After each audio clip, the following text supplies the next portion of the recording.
Bonjour à tous et bienvenue sur ma chaîne. Aujourd'hui, on va voir quelles sont les obligations de l'auto-entrepreneur puisque il y a des obligations dans l'auto-entreprise ou micro-entreprise pour les puristes. J'aime bien le dire puisque voilà, on parle soit d'auto-entreprise, soit de micro-entreprise. Et donc pour ce statut simplifié, il y a quand même des obligations à respecter. Voilà, vous ne pouvez pas faire non plus ce que vous voulez. Et donc c'est ce dont je vais parler dans cette vidéo aujourd'hui. Donc si vous êtes intéressé pour créer votre entreprise, votre auto-entreprise ou pour tout simplement l'optimiser, n'hésitez pas à prendre des notes parce qu'il y a des choses qui peuvent vous être utiles. Alors déjà, oui, la micro-entreprise, c'est un statut simplifié. C'est le statut le plus simple aujourd'hui en France pour ouvrir une boîte. Alors bien évidemment que vous ne pourrez pas faire des millions d'euros de chiffre d'affaires en auto-entreprise, mais l'objectif c'est de se lancer, tester son idée sur le terrain. Et pour moi, c'est le meilleur statut aujourd'hui pour lancer une entreprise, pour un jeune, ou pour faire un complément de revenus, ou même pour en faire une activité principale. Si vous souhaitez avoir des obligations administratives et fiscales qui sont allégées, la micro-entreprise, c'est vraiment le top. Alors, la première obligation qu'il y a en auto-entreprise, c'est de souscrire à une assurance professionnelle, bien évidemment selon le type d'activité que vous exercez. Donc il peut y avoir des contrats d'assurance responsabilité civile professionnelle, RCP, que vous pouvez souscrire. Vous pouvez souscrire à une assurance décennale pour tous ceux qui exercent dans le secteur du bâtiment. Il y a également l'assurance responsabilité médicale pour les professionnels de santé, ça va de soi, et l'assurance auto forcément pour les VTC. Voilà, il y a des particularités, il y a des assurances adaptées à chaque type d'activité. Il faut vous renseigner sur le type d'activité et l'assurance qui est corrélée. Ce qui est sûr, c'est qu'il faudra compter un budget minimum entre 10 et 20 euros par mois, je pense. Et pour certaines activités, ça peut aller jusqu'à 100 euros par mois de budget assurance. Tout dépend du contrat que vous souscrivez, des garanties. Voilà, dans les assurances, vous avez un peu de tout, un peu tous les tarifs et souvent c'est à la carte, donc ça peut chiffrer vite.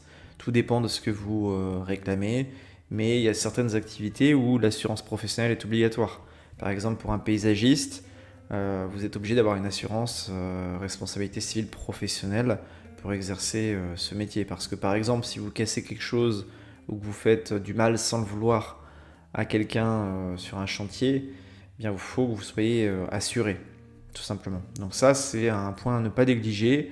C'est pas un gros budget, mais voilà, ça peut aller jusqu'à 100 euros par mois.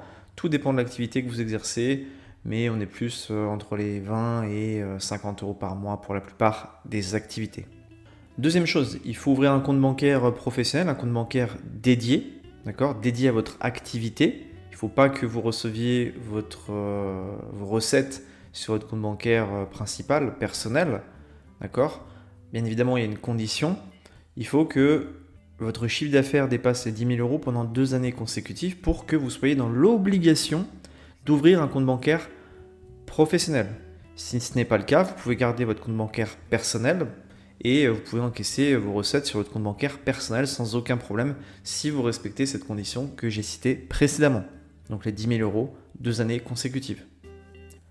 Troisième chose, il faut établir une facture pour chaque prestation réalisée. Donc ça va de soi également. Quand vous facturez un client, il faut être en capacité de lui transmettre une facture et il faut qu'il y ait les mentions obligatoires sur cette facture. Ça fera l'objet d'une autre vidéo, notamment où je présenterai toutes les mentions obligatoires en détail. Mais voilà, gardez en tête qu'il faut qu'il y ait le nom de votre entreprise, le numéro de SIRET, la mention de TVA non applicable si c'est le cas pour vous, le nom et l'adresse du client, la nature de la prestation que vous réalisez. Voilà, il y a différentes choses à ajouter sur votre facture et c'est important de respecter et de mettre ces mentions obligatoires et de transmettre une facture à chaque client pour chaque prestation réalisée. Faites en sorte également d'avoir un numéro de facture et conservez tous vos documents, soit en PDF, soit en papier, pendant un certain temps. Moi, je recommande de garder voilà, les factures papier pendant au moins 10 ans parce que on ne sait jamais ce qui peut arriver. L'administration fiscale peut réclamer des pièces jusqu'à 10 ans. d'accord, en cas de contrôle fiscal. Donc gardez bien vos pièces en PDF ou en papier au moins pendant 10 ans. Ça peut faire des archives, mais voilà, en auto-entreprise, globalement, vous n'allez pas envoyer 10 000 factures par an, donc ça ne vous prendra pas non plus beaucoup de place. Ensuite, il faut tenir un livre de recettes ou un registre d'achat. Donc en fait, en auto-entreprise, vous avez une comptabilité simplifiée. Vous n'avez pas d'obligation de produire un bilan comptable, une IAS fiscale que vous envoyez aux impôts. Vous n'avez pas d'obligation de faire appel à un expert comptable. D'ailleurs, il y a très peu d'auto-entrepreneurs qui font appel à un comptable professionnel parce qu'il n'y a quasiment aucune obligation comptable en auto-entreprise.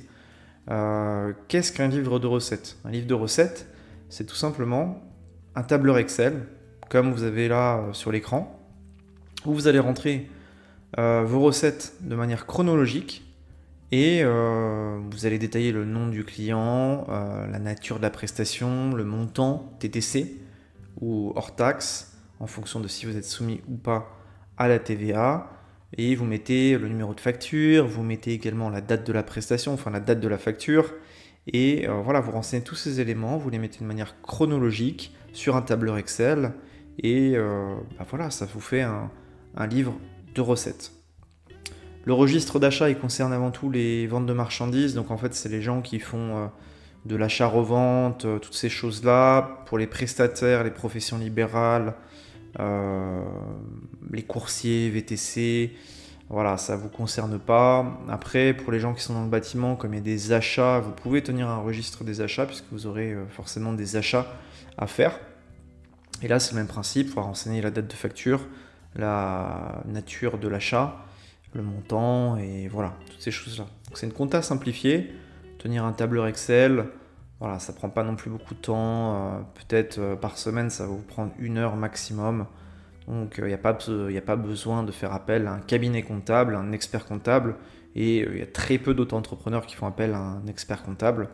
L'expert comptable en général c'est pour les sociétés ou les entreprises individuelles au régime réel. Après, si vous avez besoin tout de même d'un accompagnement pour faire vos déclarations de chiffre d'affaires, dans la gestion de votre entreprise, n'hésitez pas à regarder les liens dans la description puisque j'ai également une offre de service pour les auto-entrepreneurs qui veulent se décharger de tout l'administratif, de toute la partie fiscale, sociale, administrative. Donc, n'hésitez pas à regarder des liens dans la description. Mais si vous êtes à l'aise avec l'administratif et si ça ne vous dérange pas de le faire, vous pouvez le faire très simplement, 1 heure par semaine sur un tableau Excel. Voilà, ça ne prend pas beaucoup de temps.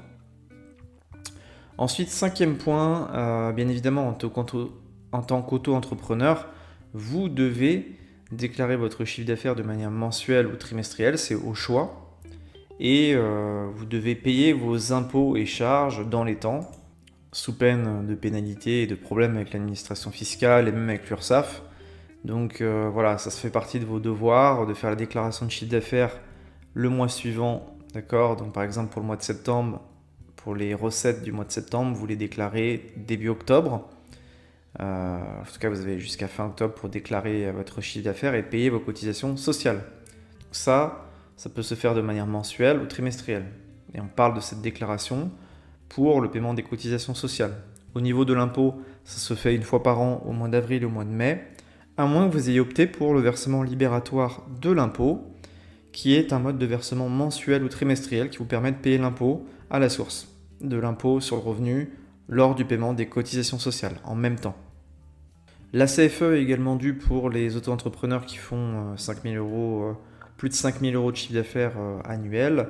La première année, vous n'avez rien à payer, mais les années suivantes, vous serez soumis à cet impôt, à la cotisation foncière des entreprises.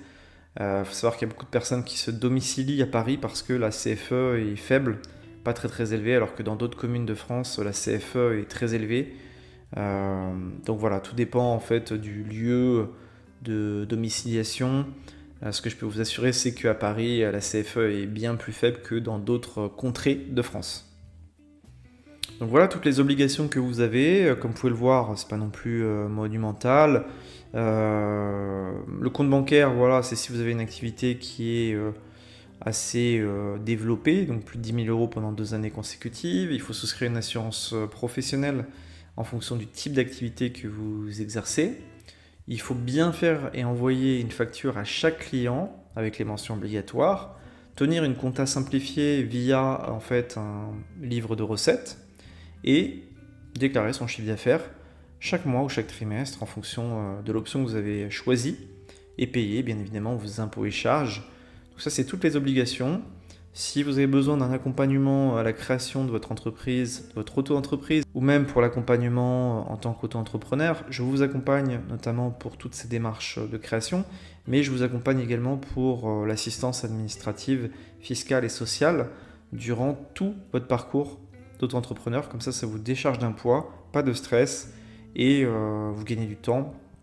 Vous n'avez pas à vous préoccuper de toute cette partie-là qui peut être assez ennuyeuse et assez fastidieuse. Voilà, c'est fait par quelqu'un, donc moi en l'occurrence, qui exerce dans le domaine administratif et comptable depuis plus de 10 ans.